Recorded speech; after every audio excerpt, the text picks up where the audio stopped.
You may have noticed some chip out when cutting hardwoods and plywoods on your table saw, and the reason is the throat plate that came with your machine. That throat plate is built to allow the table saw blade to tilt at 45, but when it's standing at 90 degrees, there's a huge space between the edge of the blade and that throat plate. This large gap does not support the workpiece, and the result is tear out. Let me show you how you can replace this throat plate with a zero clearance insert that tightens this gap to all but zero. That way the cut is well supported and you will get no tear out when cutting plywoods and hardwoods.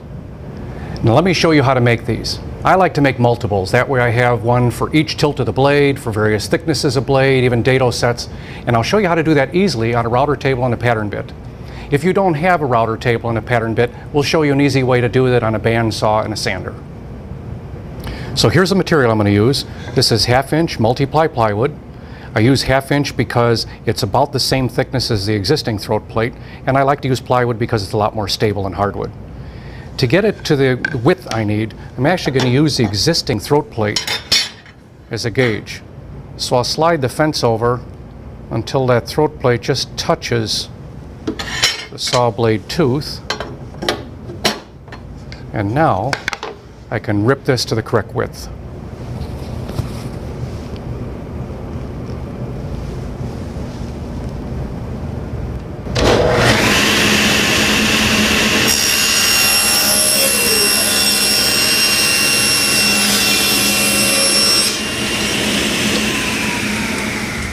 Okay, now let's take our existing throat plate out and apply a little double stick tape to the face of this.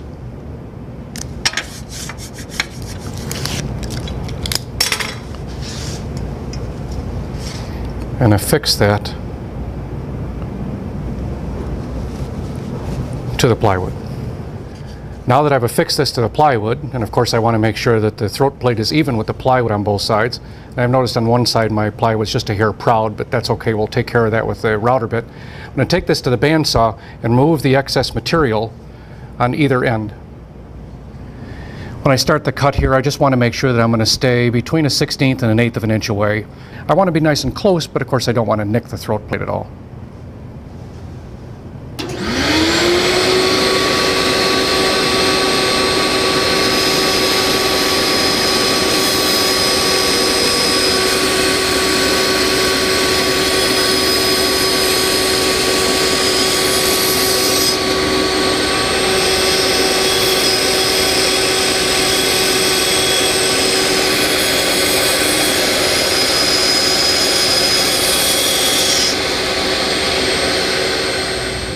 Now to remove the rough edges caused by the bandsaw, I'm going to use what's called a pattern bit in a router table. And this is it.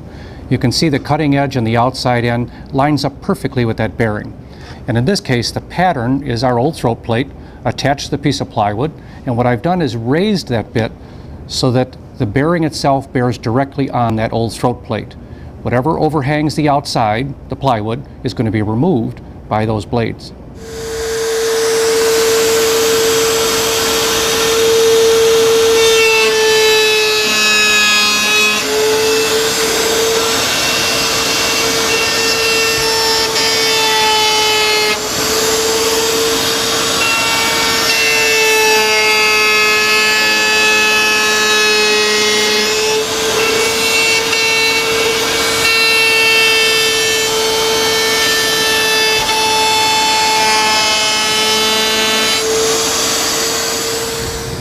All right, let's see how the plate comes off.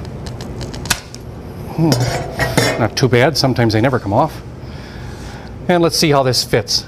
And the fit is perfect, except for the height. One of the things you'll notice is, at least on a 10-inch table saw like this one, the blade, a 10-inch blade, sits just a little higher than the 1/2 inch that I need as a recess.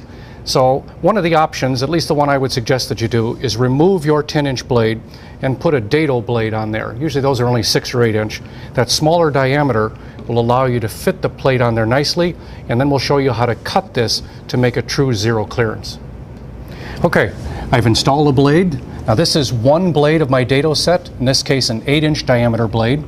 So you'll notice it goes right down well below the tabletop. Put our new insert in, slide our fence over, And what I'm going to do is position the fence, of course, out of the way of the blade, and lock it. This will allow me now to raise the blade while it's running and cut the kerf in the center of that board.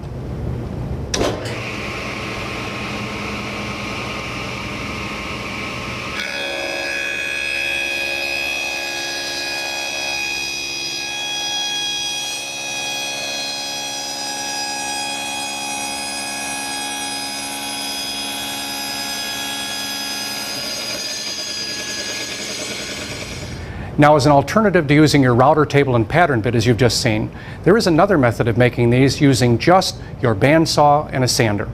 What we'll do is do the same cut to width as we did on the table saw. Now take your throat plate, set it on your blank, and using a pencil just trace those two radiused edges. Now go to the bandsaw, cut those, leaving a little bit of space between the pencil line and your cut. And we're going to take that then to a disc sander and clean up those edges.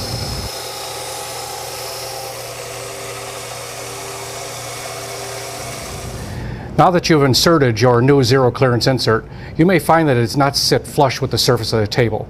You may have to shim this much like they did with the existing throat plate. I just took the same 4 screws out of my existing throat plate and I drilled a 7/32 inch hole to match the same pattern as the throat plate, and literally use these screws to screw down through that plate and allow some adjustment. Also took and bored a 3/4 inch hole through the throat plate itself. That makes it easier to get in on the table. You're going to use your new zero clearance insert quite a bit. In fact, probably to a point where you're not going to use your old throat plate at all. If you want any additional tips and techniques on the table saw, please see us at woodmagazine.com.